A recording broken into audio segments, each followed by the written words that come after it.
गरुड़ पुराण अध्याय 1।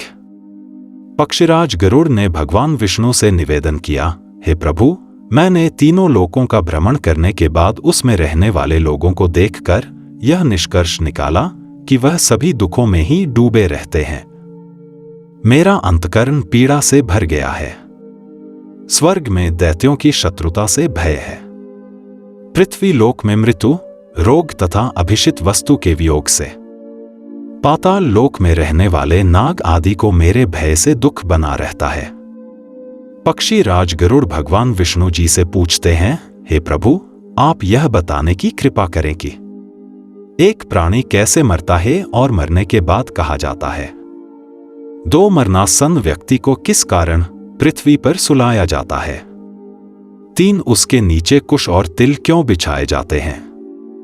चार, उसके मुख में पंचरत्न क्यों डाला जाता है। पांच, मृत्यु के समय गोदान, अनन्य वस्तुओं के दान क्यों दिया जाता है। छह, उस समय प्राणी आतिवाहिक शरीर कैसे प्राप्त करता है। सात, अग्नि देने वाले पुत्र पौत्र उसे कंधे पर क्यों ले जाते हैं। आठ, शव में घृत का लेप क्यों किया जाता है। 9, शव के उत्तर दिशा में यम सूतक का पाठ क्यों किया जाता है। 10, मरे हुए व्यक्ति को पीने के लिए जल एक ही वस्त्र धारण करके क्यों दिया जाता है। 11, शव का दाह संस्कार करके उस व्यक्ति को अपने परिजनों के साथ बैठकर भोजन आदि क्यों नहीं करना चाहिए। 12, मृत व्यक्ति के पुत्र 10वें दिन के पहले किस लिए 9 पिंडों का दान देते हैं। 13, शव का दाह संस्कार तथा उसके अनंतर्जल तर्पण की क्रिया क्यों की जाती है। 14, किस विधान से पितरों का पिंड दान देना चाहिए। 15, उस पिंड को स्वीकार करने के लिए उनका आवाहन कैसे किया जाता है। 16, दाह संस्कार के बाद अस्थि संचयन और घट फोड़ने का विधान क्यों है। 17, 10वें दिन शुद्धि के लिए सभी परिजनों के साथ खाना तथा पिंडदान क्यों करना चाहिए। 18, एकादश को पिंडदान करने का क्या प्रयोजन है। 19, 13वें दिन पददान आदि क्यों किया जाता है। 20 वर्ष पर्यंत 16 श्राद्ध क्यों किए जाते हैं।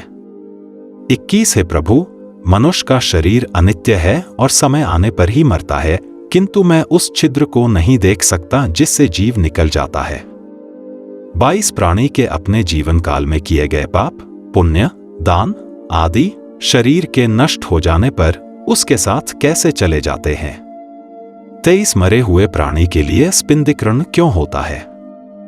24, जो मनुष्य पापी, दुराचारी अथवा बुद्धि है, मरण के बाद वह किस स्थिति को प्राप्त होते हैं। 25, है उपेंद्र, मनुष्य की मृत्यु के समय उसके कल्याण के लिए क्या करना चाहिए।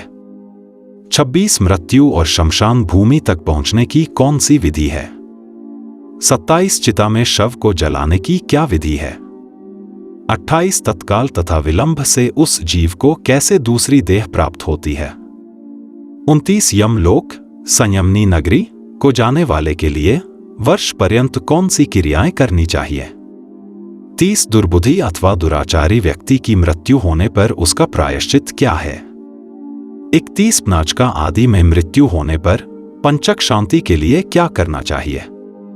32, बहुत से पापों को करने पर भी इस संसार को पार कर प्राणी आपको कैसे प्राप्त कर सकता है। हे देव, आप मेरे इस संपूर्ण भ्रम को विनष्ट करने में समर्थ हैं। मैंने आपसे यह सब लोक मंगल की कामना से पूछा है, मुझे बताने की कृपा करें। श्री कृष्ण जी गरुड़ से कहते हैं, हे पक्षीराज, तुमने जो मानव कल्याण के लिए अपनी जिज्ञासा व्यक्त की है वह सर्वश्रेष्ठ है। अब इसका समाधान सुन। जब मनुष्य अपने पिछले जन्म के अच्छे बुरे कर्म के संचित परिणामों को भोगता हुआ और इस जन्म में कर्म करता हुआ मरणासन्न अवस्था को पहुंच जाता है तो शरीर में कई रोग उत्पन्न होते हैं। एक अचानक सर्प की भांति वह मौत के जकड़न में बंधता चला जाता है। वह घर में अस्यहीन, अपाहज, शारीरिक मानसिक पीड़ाओं से पीड़ित, फिर भी जीने की मन में इच्छा को लेकर दुखदायी जीवन व्यतीत करता है।